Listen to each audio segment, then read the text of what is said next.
सगळ्यांना good morning आणि मेरी Christmas, सगळ्यांना हॅपी क्रिसमस।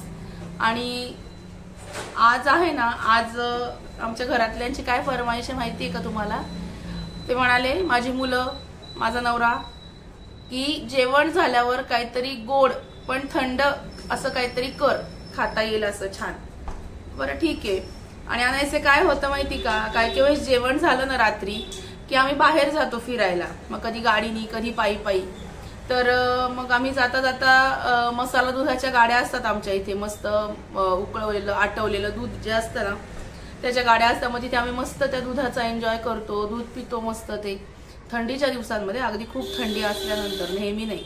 आणि डेअरी डॉनला जातो, कधी मिल्कशेक घेतो, कधी असं काही ना काही चालू असतं। तर म्हटलं आपण बाहेर जे शेक वगैरे घेतो ते आज आपण घरी करून बघूया। आणि एकदा असंच आम्ही कुठेतरी प्रोग्रामला गेलो होतो, तिथे आम्ही बदाम शेक घेतला होता, खूप सुंदर होता आणि एकदम टेस्टफुल होता तो। तर म्हटलं आज आपण घरी करून बघूया। तर म्हटलं आज ती रेसिपी जी आहे ती तुमच्याबरोबर पण मी शेअर करते, बदाम शेक कसा करायचा ते पण घरी असलेल्या साहित्यामध्ये। तर आज आपण बघूया बदाम शेक कसा करायचा ते।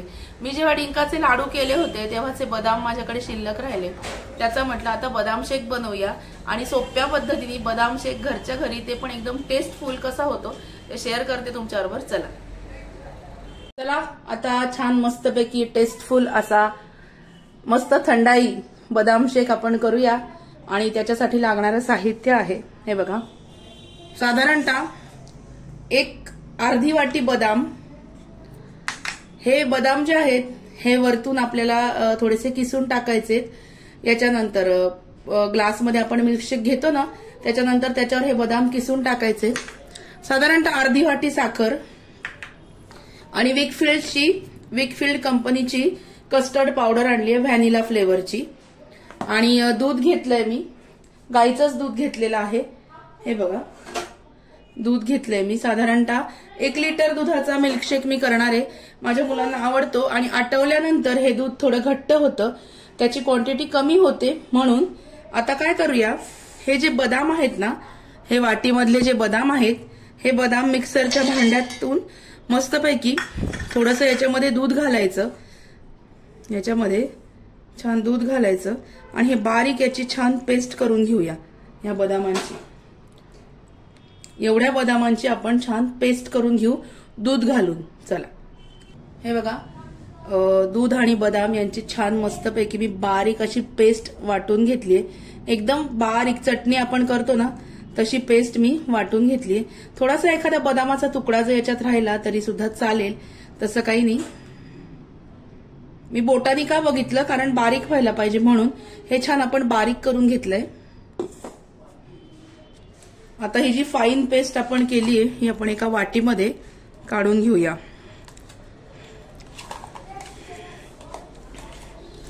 याच्यातली एक टीप अशी लक्षात ठेवा, जेव्हा आपण मिक्सरचं भांडं वापरतो बदामाची पेस्ट करायला, त्याच्या आधी जर याच्यामध्ये कुठली लसणाची किंवा आल्याची मिरची चटणी केली असेल तर हे भांडं मात्र तुम्ही स्वच्छ विमच्या पाण्याने धुवून घ्या, कारण मग त्याचा सगळा वास लागतो। कारण काही वेळेस काय होतं, लसणाचा मिक्सरचा वास घासल्यावर सुद्धा जात नाही, म्हणून हे टीप लक्षात ठेवा। आणि हे जे तुम्हाला दिसतंय ना याच्यामध्ये, हे छान दूध घालून आपण एकत्र करून शेवटी त्या दुधामध्ये टाकणार आहोत। आता ही पेस्ट आपली करून झाली, साखर आहे, बदाम आहेत। आता ही विकफिल्डची जी कस्टर्ड पावडर आहे व्हॅनिला फ्लेवरची, ही थोडीशी आपण वाटीमध्ये काढून घेऊया। ही फोडून घेते मी।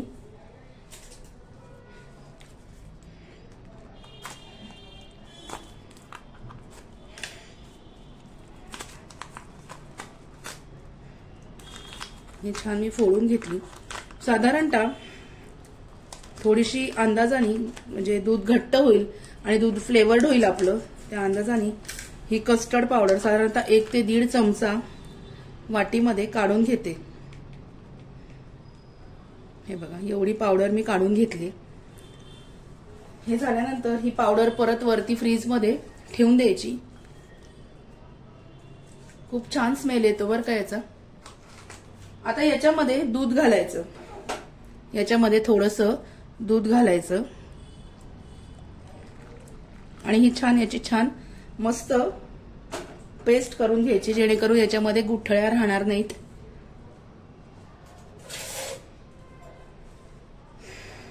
हे बघा, छान याची मस्तपैकी पेस्ट करून घेऊया. म्हणजे काय होतं, नाही तर मग गाठी राहतात ना दुधामध्ये याच्या, त्याच्यामुळे ही छान आधीच पेस्ट करून घ्यायची.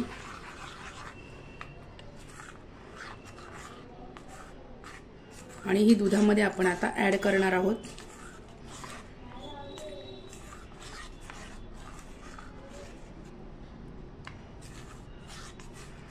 हे बघा, अशी छान मस्तपैकी पेस्ट मी याची करून घेतली.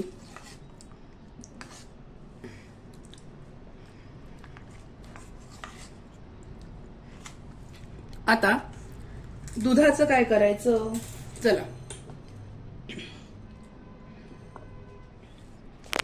हे दूध मस्तपैकी 1.5 लिटर, 1 ते 1.25 लिटर दूध आहे, 1.5 नाही 1 ते 1.25 लिटर दूध आहे. हे थोडं आटवून कमी होईल. आता हे दूध मी आधी छान तापवून घेतलेलं आहे. हे दूध जे आहे हे मी तापवून घेतलंय आधी. परत एकदा गॅस लावून घेऊया. परत एकदा मी गॅस लावून घेते, दूध ह्याच्यावर ठेवते. आधी दूध छान तापवून गार करून घ्यायचं. हे दूध मी अगदी गार करून घेतलंय तापवून.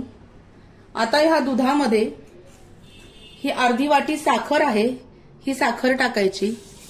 तुमच्या अंदाजानुसार तुम्हाला किती गोड लागतं किती नाही त्याप्रमाणे. आणि साखर टाकल्यानंतर हे दूध हलवायचंय छान.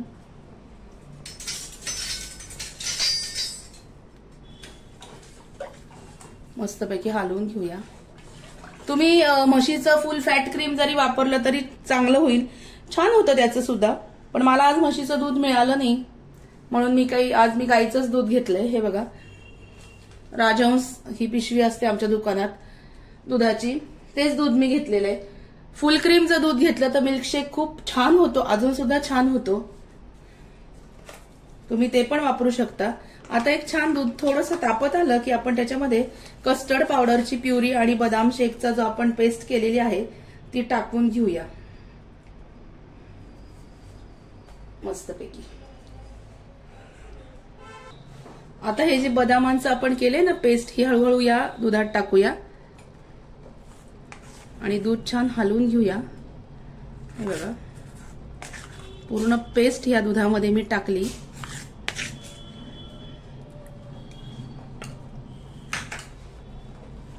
छान हलवायचं.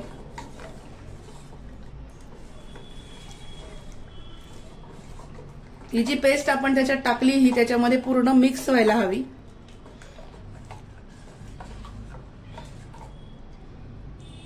छान असं त्याच्या ज्या गाठी असतात ना पेस्ट टाकल्यावर होतात त्या राहता कामा नये.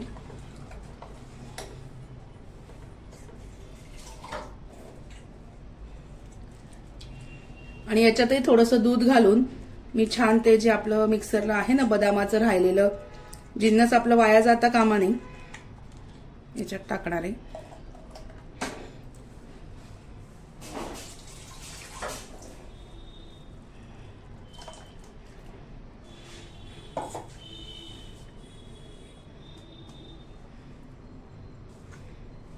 छान हलवून घेऊया.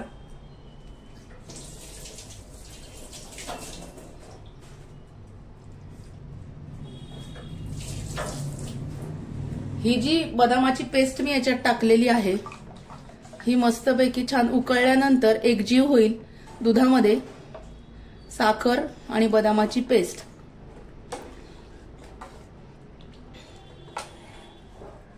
बदामाची पेस्ट घातल्यानंतर मग हे बघा ही पूर्ण अशी बदामाची पेस्ट याच्यामध्ये थोडं थोडं आपण पेस्ट केलेली आहे ती दूध टाकून, म्हणून ती छान याच्यामध्ये मिक्स व्हायला हवी. याच्यात काही काही थोड्या थोड्या गाठी दिसतात त्या अशा डावानी मोडून घ्यायच्या पळीनी आपल्या. आणि आता हे छान मी याच्यामध्ये मिक्स केलेलं आहे. हे बघा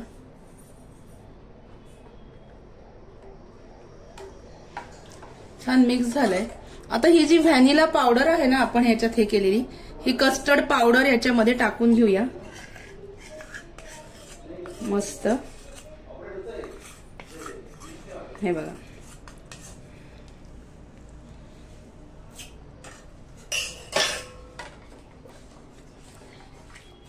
नॅचरल कलर आला बघा बदामाचा. कस्टर्ड पावडर टाकल्यानंतर व्हॅनिला फ्लेवरची आणली होती मी. आता याला छान एक उकळी काढून घेऊया.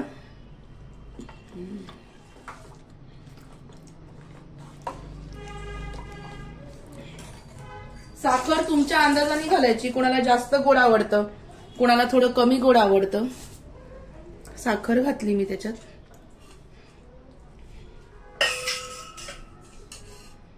आता हे सगळं मिक्स केलेलं जे दूध आहे, दूध, साखर, बदामाची पेस्ट, कस्टर्ड पावडर आपण दुधामध्ये पातळ करून याच्यामध्ये घातलेली आहे. हे सगळं छान आटेपर्यंत म्हणजे थोडंसं घट्ट होईपर्यंत हलवत राहायचं. आणि मग पुढे मी तुम्हाला सांगते याच्यात अजून काय करायचं ते. पातेलं जरा मला पातळ बुडाचं वाटतंय. तुम्हालाही तसं जर कधी झालं की असं पातेलं पातळ वाटतंय आणि खाली लागेल असं वाटलं तर ते जे दूध आहे ना ते आपण कढईमध्ये, म्हणजे मला असं वाटतंय की याच्यामध्ये उकळलं जाईल पण ते खाली लागू शकतं.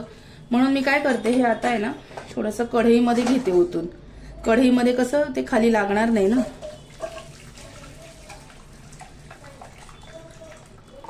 छान उकळी येईल त्याला. हे मस्त आपण आता छान उकळून घेऊया.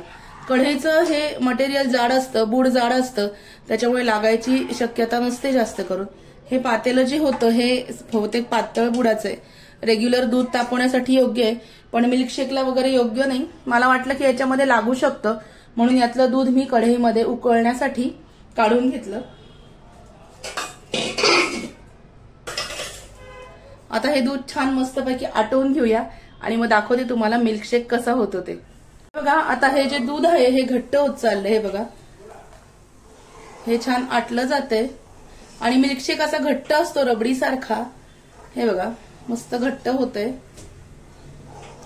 आणि घट्ट होत आलं की ते दुसऱ्या भांड्यात काढायचं आणि फ्रीजमध्ये छान थंड करायला ठेवून द्यायचं. खूप छान लागतं. हे बघा, हे बघा हे दूध असं आटलं की याची हे बघा घट्ट होते. ह्या कन्सिस्टन्सीला मिल्कशेक पाहिजे. हे बघा, हे बघा दिसतंय. हे बघा दुधाला उकळी पण आली आहे छान. हे बघा दूध उकळलंय. आता मी गॅस काय करते, बंद करते. आणि हे जे बदाम आहेत ना हे बदाम मी किसून घेते आपल्याला वरती गार्निशिंगसाठी. वरतून जे गार्निशिंगसाठी आपल्याला बदाम लागणार आहे. हा लाकडी माझ्याकडे खलबत्ता आहे, हा खास ड्रायफ्रूट साठी आणला होता मी. आता हा याच्यामध्ये हे बदाम सगळे कुटून घेते.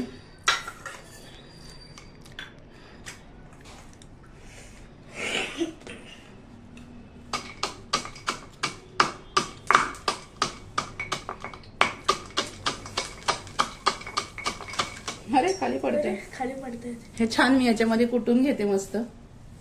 या पद्धतीने छान मिक्सर मधून सॉरी त्या खलबत्त्यामधून भरड काढून घेतली. आता हा मिल्कशेक जो आहे हा या भांड्यामध्ये मी काढून घेते आणि तो थंड करायला ठेवते फ्रीजमध्ये. हे बघा हा मिल्कशेक मी छान या भांड्यात काढून घेतला आणि आता तो ठेवते फ्रीजमध्ये थंड होण्यासाठी. हे बघा मस्त आपला बदाम शेक तयार आहे. दिसतंय किती छान दिसतंय बघा. आणि असा बदाम शेक तुम्ही पण नक्की घरी करून बघा. आजचा छोटासा व्हिडिओ, असं मी रोज भाज्या दाखवते, रोज तिखट प्रकार झाले, आज म्हटलं काहीतरी गोड दाखवूया. तर तुम्हाला कसा वाटला ते मला नक्की कळवा. व्हिडिओ आवडला असेल तर व्हिडिओला लाईक करा, शेअर करा, सबस्क्राईब करा आणि नक्की मला छान छान कमेंट करून नक्की कळवा. तुम्ही नक्की ही रेसिपी ट्राय करून बघा, खूप छान होते. आता आमचा ओमकार सांगेल कसं झालंय ते. हे बघा ओमकार आता खाऊन सांगेल कसा झालाय ते. त्या दिवशी आपण बाहेर घेतला तसाच आहे. हे बघा खूप छान झालाय आणि तुम्ही पण नक्की करून बघा आणि मला कळवा. तोपर्यंत काळजी घ्या स्वतःची. Bye bye.